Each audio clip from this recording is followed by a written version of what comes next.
Before the royal wedding to Harry, watch Meghan Markle open the case. We felt the need to really talk about this next thing. And for those of you who have followed the National Hockey League over the last 6 months, especially on Pride nights, there's been an issue with certain players in terms of wearing pregame warm-up jerseys with the rainbow colors on them.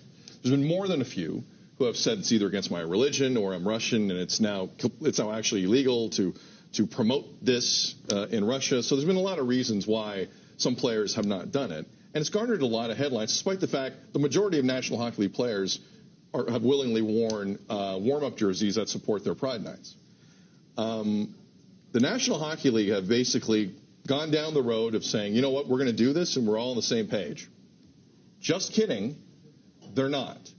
They're going the complete other way, and they are scrapping all pregame warm-up jerseys for every night. That includes Pride Night. That includes Hockey Fights Cancer. That includes Military Appreciation Night, among others. So just so we're clear, the National Hockey League and the owners of this league have decided in Pride Month to say, we can't control the situation at all where it doesn't make us look horrific. So we're not going to do anything in terms of warm-up jerseys in the skates prior to the game, the pregame skates. Completely walking away from everything. If you're wondering to yourself, how does the NHL really feel they can get away with this? Our own Elliot Friedman, Sportsnet's Elliot Friedman, managed to speak to NHL Commissioner Gary Bettman yesterday. Here's what he said.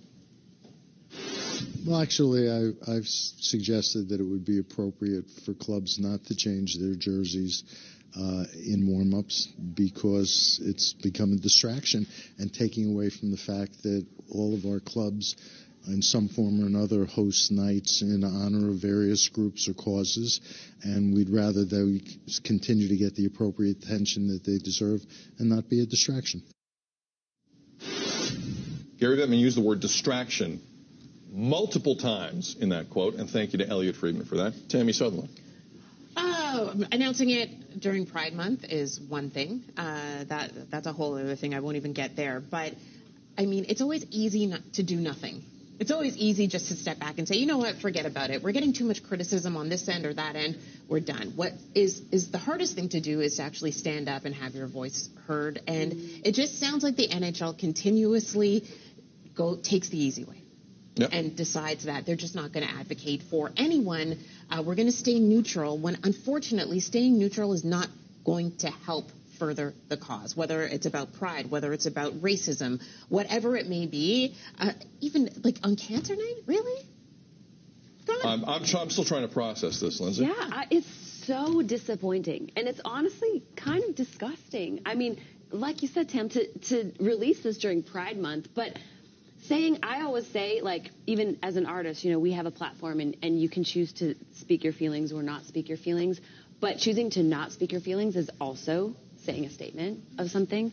And it is really sad. It is really, really sad that the NHL is just choosing to back out. It's like, my goodness, as an organization, you can't take a stance and you know, talk about things that are important. So you're just gonna back out of the fight altogether. It's disgraceful.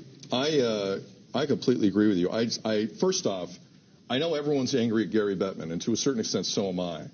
He is a shield for ownership, and there are some owners in that league that didn't want to do it anymore. Period. We don't know which ones. That's for Gary to stop us from knowing. But I guarantee you, there were owners in that Board of Governors room who were like, I don't want to have this controversy anymore. But to go the extra length and knock out all the other days as well is honestly, it's cowardly. There's no other word to say it. It is cowardly, and this league, if it weren't for Canadian broadcasters, this league would have been broke 30 years ago. Because that's the only reason this league makes any revenue. This league doesn't make revenue because of decision makers. This league doesn't make revenue because of TV ratings in the States. This league doesn't make revenue because of any progressive thought whatsoever. This league makes money because Rogers gave it $5 million or $5 billion. That's why this league makes money. That stuff is prevalent in the National Hockey League. That's how they think. That's how they roll. It's a small organization run by small people. Mm-hmm. And to do this in Pride Month is absolutely stunning.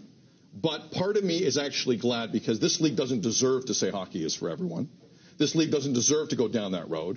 And if I were them, I'd pull out of Pride Nights completely because this league's not ready for this. Homophobia and transphobia are running rampant in that league. It's pretty obvious. This league's not ready for that.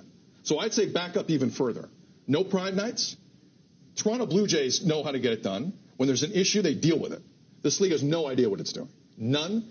I would pull back even further, but that's just one person's opinion. Twitter is going to be filled with takes on this. Go ahead. Go ahead.